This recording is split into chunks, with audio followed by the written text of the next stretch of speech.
Hello friends, नमस्कार दोस्तों। आज इस वीडियो के जरिए मैं आप लोगों के पास 5 रीजंस लेके आऊंगा जो क्योंकि 5% लोग ही अचीव करते हैं एक्सेलेंस को, बाकी 95% लोग अपने एक्सेलेंस को अचीव नहीं कर सकते हैं। चलिए देखते हैं ये 5 क्या रीजंस हैं जिनमें लोगों को फेलियर मिलता है। सबसे पहला रीजन है unwillingness to take risk. Life में लोग रिस्क नहीं लेते हैं, और जबकि अपनी जिंदगी की जब सवाल आता है लोग रिस्क नहीं लेते हैं। फॉर एग्जाम्पल मैं आपको बताता हूं कि जब आप कोई भी कॉलेज में एडमिशन लेते हो तो कितना बड़ा रिस्क होता है, क्योंकि आपको ये नहीं पता होता कि इतने लाखों रुपए खर्चा करने के बाद भी आप कॉलेज में पास आउट होने के बाद आपको जॉब मिलेगा या नहीं मिलेगा। अब कहीं पे भी घर से बाहर बाइक पे जाते हो तो कितना बड़ा रिस्क लेते हो, क्योंकि आपको पता नहीं कि जब आप वापस आओगे या आप जब जाओगे तो किसकी गलती के कारण आपको एक्सीडेंट हो सकता है या आपकी गलती के कारण आपको एक्सीडेंट हो सकता है। ये भी एक रिस्क है। तो ऐसा क्यों होता है कि हम अपने जिंदगी में, खुद की जिंदगी में थोड़ा सा भी रिस्क नहीं लेते। हम लाइफ में वैसे ही चलते जाते हैं जहां पे लाखों लोग जा रहे हैं, सबका गोल एक ही होता है और उसी रास्ते पे लाखों लोग जा रहे हैं। वहीं पे एक और रास्ता है जो आप खुद बना सकते हो, आपका लक्ष्य अलग हो सकता है।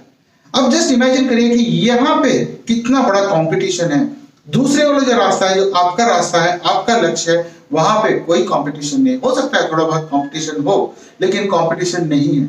तो ऐसा क्यों होता है कि लोग थोड़ा सा रिस्क लेके दूसरे रास्ते पे नहीं चलते, उसी रास्ते पे चलते हैं जहां पे 95% लोग जा रहे हैं और परसेंटेज और कितना बड़ा कंपटीशन है। सो रिस्क लीजिए, लाइफ में कैलकुलेटेड रिस्क लीजिए और देखिए कि आपको सक्सेस क्यों नहीं मिलता। ओनली 5% लोग जो है कैलकुलेटेड रिस्क लेते हैं और वो लाइफ में सक्सेसफुल होते हैं। Only 5% of the people take calculated risks in life and they are the people who achieve excellence in their lives. So first one is unwillingness to take risks. Now the second reason why only 5% of the people achieve excellence is lack of persistence. दृढ़ता की कमी।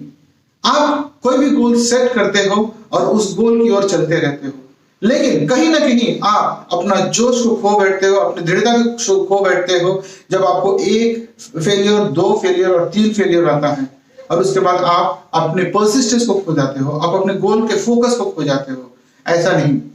जब आप देखो, आप goal set कर, for example मैं आपको बोलता हूं, आप न्यू ईयर में हम रेजोल्यूशन लेते हैं कि हाँ इस साल मैं 5 किलो कम करूंगा, मैं रेगुलरली जॉगिंग में जाऊंगा या सुबह सुबह मैं 5 बजे उठूंगा। और ये जो आपका रेजोल्यूशन होता है ये 1 हफ्ता, 10 दिन या 15 दिन तक चलता है, और 15-20वें दिन के बाद देखोगे आप अपने रेजोल्यूशन को भूल चुके हो, आप वापस उसी रूटीन पे आ जाओ। मतलब कहीं ना कहीं आपने अपने परसिस्टेंस को खो दिया है, आपकी गोल के फोकस को आपने खो दिया है। सो आपका गोल फोकस होना चाहिए, आपका फोकस आपके गोल पे होना चाहिए। और भले ही कितने भी प्रॉब्लम्स हो, कितने भी चैलेंजेस हो, कितने भी फेलियर्स हो, आप अपने फोकस को मत खोइए और उसी वक्त उसी की तरफ जाते रहिए, एक्शन पे एक्शन टेक करिए। जब तक आप एक्शन लेते रहोगे, आपका फोकस आपके गोल पे रहेगा, आप जरूर उसको पाओगे। So persistence is very very important. लोगों में वो परसिस्टेंस नहीं है। सो दूसरा जो हमारा जो मेन रीजन है why people fail is because of lack of persistence. Now coming to the third point, that is lack of priorities. Life में हम सुबह से बहुत सारे हमारे काम होते हैं, ऑफिशियल काम, पर्सनल काम, घर का काम, सोसाइटी का काम, और इतने सारे काम होते हैं कि हम जब तक उनको प्रायोरिटाइज नहीं करते, हम कभी भी अपने आप लाइफ को स्मूथ और विदाउट एनी टेंशन नहीं कर सकते। ये पाया गया है रिसर्च द्वारा कि जो लोग सुबह उठ के अपने जो दिनचर्या को कागज पे लिखते हैं, 1, 2, 3, 4 और उसको प्रायोरिटाइज करते हैं, उनका जो टेंशन लेवल से बहुत कम होता है, उनको एंजाइटी नहीं होता।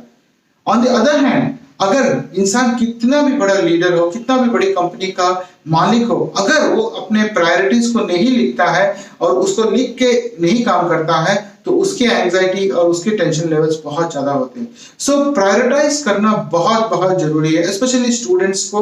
और of course normal day to day में भी हमें अपने लिस्ट ऑफ वर्क्स को हर दिन लिखना चाहिए, और एक एक वो काम जब खत्म हो जाता है हम उसको टिक करते रहना चाहिए। So prioritising the work is very very important in your life. And number 4 is looking for shortcuts. ये एक बहुत बड़ा बीमारी है। हम अपने गोल को अचीव करने के लिए हम शॉर्टकट्स को ढूंढते हैं। लाइफ में कोई भी चीज शॉर्टकट नहीं होता। अगर आपने एक आम का बीज को बोया है तो it will take its own time to become a plant and then a tree and then give the fruits. ये अपना लाइफ साइकिल पूरा करेगा। कभी भी आप ऐसा नहीं हो सकते आज आपके बीज बोया आपने और कल सुबह या 1 महीने के अंदर में आपको फ्रूट्स मिलेंगे, नहीं, ये शॉर्टकट पॉसिबल नहीं है। लाइफ में भी ये रूल बहुत एप्लीकेबल है, इक्वली एप्लीकेबल है। नेचर जिस तरह से चलता है हमारी लाइफ भी उसी तरह से चलती है। आप कभी भी कोई भी चीज को प्रोसेस को शॉर्टकट में मत करिएगा। उसको जितना समय लगता है उतना ही समय मिलेगा। सपोज आप एग्जांपल में देता हूं, आज आपने अगर गोल सेट किया है कि मुझे इतना मेरी जो तनख्वाह है मेरे को इतना होना चाहिए और आप उस पे एक्शन ले रहे हो, कंटिन्यूअसली एक्शन ले रहे हो, तो मान लीजिए कि आपको वो रिजल्ट जरूर मिलेगा, भले ही थोड़ा देर से मिले, जब तक कि आप अपना फोकस नहीं खोया और आप अपने एक्शंस लेना बंद नहीं किया। So shortcut is not a way for success. Only 5% of the people, they don't take the shortcuts. They go through the whole process of achieving their target. And number 5 is lack of conviction. आप अपने अगर कोई goal set, suppose आपने एक goal set किया कि मुझे 5 KG कम करना है, लेकिन मन ही मन आपको ऐसा लगता है कि मैं 5 केजी कम नहीं कर सकता, आप अपने कन्विक्शन नहीं है कि मैं 5 केजी कम कर सकता हूं, तो आप वो कभी भी नहीं पा सकते। सबसे पहले आपने अगर कोई गोल सेट किया है या आपने कोई चीज सोच लिया है, तो सबसे पहले आपके अंदर से ये आवाज आनी चाहिए कि मैं किसी भी हालत में उस चीज को हासिल करके रहूंगा। जब तक ये कन्विक्शन आपके अंदर में नहीं होगा तो आपका सबकॉन्शियस माइंड किसी भी हालत में उस गोल को पाने में हेल्प नहीं करेगा। और जिस दिन आपके अंदर में ये कन्विक्शन आ गया कि मैं उसको किसी भी हालत में पाऊंगा और पा करके रहूंगा, वो जिद्दी किस्म का इंसान ही सक्सेसफुल होता है। आप में जिस दिन वो जिद आ गया, आप में वो जब कन्विक्शन आ गया, तो आप उस गोल को पा सकते हो। तो ये रहे दोस्तों ये 5 रीजंस जो हमारे फेल्योर, क्यों फेल्योर लोग फेल होते, 95% of the people why they fail is the 5 reasons. I'm going to come up with the next 5 reasons of why people go failure, why people 95% of the people fail in my next video. But अगर आपको ये लगता है कि हाँ ये video अच्छा है, ये आपके लिए कुछ काम के लिए आएगा और आप सक्सेसफुल के रास्ते में जाना चाहते हो, तो काइंडली मेरे YouTube चैनल को सब्सक्राइब करिए, बेल आइकन को दबाइए, क्योंकि मैं ऐसे ही अच्छे वीडियो लेके आऊंगा। Till then take care of yourself, be safe, be healthy and Jai Hind.